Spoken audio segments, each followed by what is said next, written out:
Assalamualaikum warahmatullahi wabarakatuh. Alhamdulillahi rabbil alamin.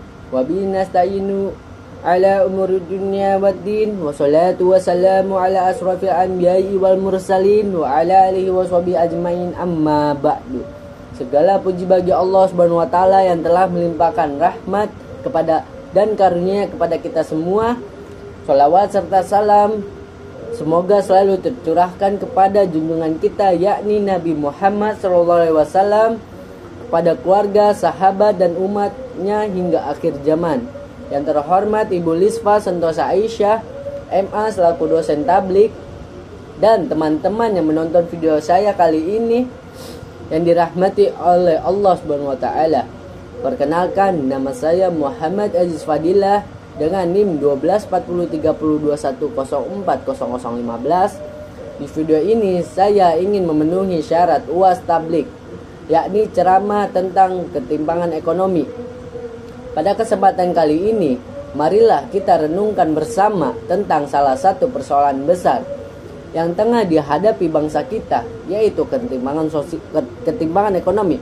Indonesia dikenal sebagai negara yang kaya akan sumber daya alam, namun kenyataannya masih banyak saudara-saudara kita yang hidup dalam kekurangannya. Sementara sebagian kecil menikmati kekayaan yang berlimpah, sebagian besar pula berjuang keras sekedar untuk memenuhi kebutuhan hidup sehari-harinya. Sebagaimana di dalam ayat-ayat Al-Quran dan hadis, Allah Subhanahu wa taala berfirman dalam surat Al-Asyr ayat 7 yang berbunyi, Bismillahirrahmanirrahim.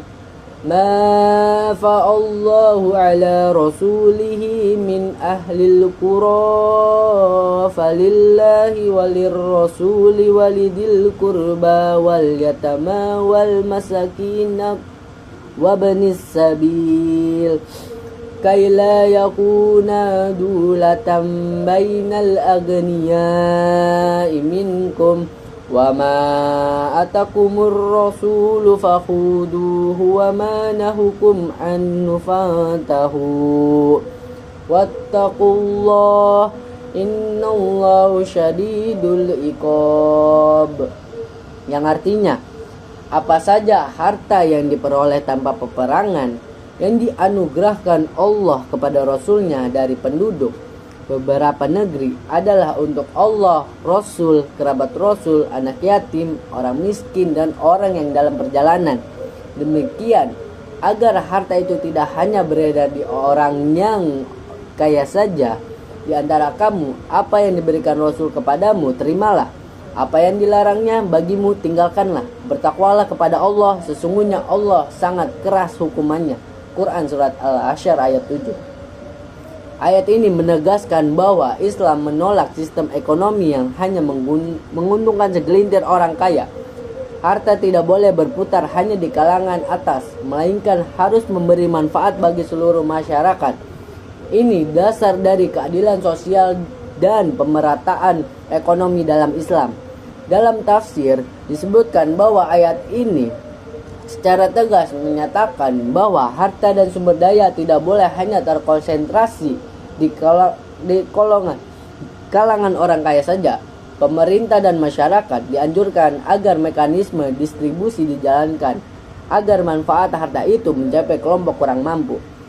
Tafsir surat Al-Asyr ayat 7 menjelaskan bahwa fa'i, harta rampasan atau barang milik orang yang ditinggalkan, diberikan untuk kemaslahatan kaum muslimin, termasuk orang miskin, kerabat Rasul, anak yatim, dan musafir, agar tidak terjadi penumpukan kekayaan hanya di kalangan tertentu. Dari sana kita memetik pelajaran bahwa Islam memandang sangat serius aspek distribusi, bahwa kekayaan harus memiliki fungsi sosial dan tidak menjadi alat penindasan atau penguasaan segelintir.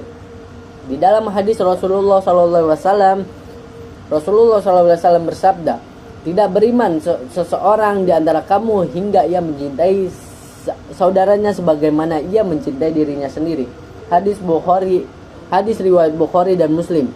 Hadis ini menunjukkan bahwa cinta dan kasih sayang antara sesama muslim adalah salah satu indikator iman. Memiliki rasa cinta dan peduli terhadap sesama muslim merupakan bagian integrasi dari kehidupan seorang muslim. Dalam mencintai sesama muslim, kita juga harus mencintai mereka sebagaimana kita mencintai diri kita sendiri. Ini berarti kita harus senantiasa mengutamakan kebahagiaan, kepentingan, dan kesejahteraan sesama muslim, seperti yang kita lakukan terhadap diri kita sendiri. Hadis ini juga menekankan pentingnya empati sosial dan kepedulian terhadap sesama. Bila kita benar-benar beriman, maka kita tidak akan tega melihat saudara kita kelaparan, sementara kita hidup berlebihan. Selain itu, Rasulullah SAW bersabda juga, tangan yang di atas lebih baik daripada tangan yang di bawah. Tangan yang di atas adalah yang memberi atau mengeluarkan infak, sedangkan tangan yang di bawah adalah yang meminta. Hadis riwayat Bukhari 1429. Hadis dari Abdullah ibnu Umar menunjukkan bahwa disunahkan untuk menjaga diri, yaitu tidak meminta-minta kepada manusia, dan apabila mengharuskan mengambil, maka tidak mengambilnya kecuali dengan hati yang baik dan tanpa meminta-minta dan tidak berlebihan. Artinya, Islam mendorong untuk umatnya menjadi pemberi bukan peminta. Namun agar seseorang bisa memberi, maka sistem sosial dan ekonomi harus mendukung agar setiap orang memiliki kesempatan yang adil untuk bekerja, berusaha, dan berkembang. Relevansi dengan kondisi Indonesia. Di Indonesia, ketimpangan ekonomi masih menjadi tantangan besar menurut berbagai data. Sebagian besar kekayaan nasional dikuasai oleh segelintir orang, sedangkan masyarakat kecil masih kesulitan memperoleh akses pendidikan, lapangan kerja, dan modal usaha. Hal ini tidak hanya menjadi masalah ekonomi, tetapi juga menjadi masalah moral dan kemanusiaan. Islam mengajarkan agar pemerintah dan masyarakat dan individu bersama-sama berperan aktif menghapus kesenjangan ini. Salah satu cara yang diajarkan Islam adalah melalui zakat, infak, sedekah, dan wakaf. Dengan zakat, harta yang orang kaya disucikan dan sebagian hak orang yang miskin dikembalikan.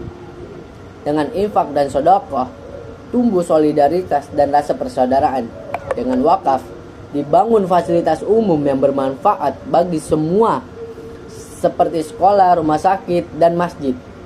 Yang terhormat Ibu Lispa Sentosa Aisyah MA dan teman-teman yang menonton video saya ini yang dimuliakan oleh Allah Subhanahu wa taala, marilah kita renungkan kembali.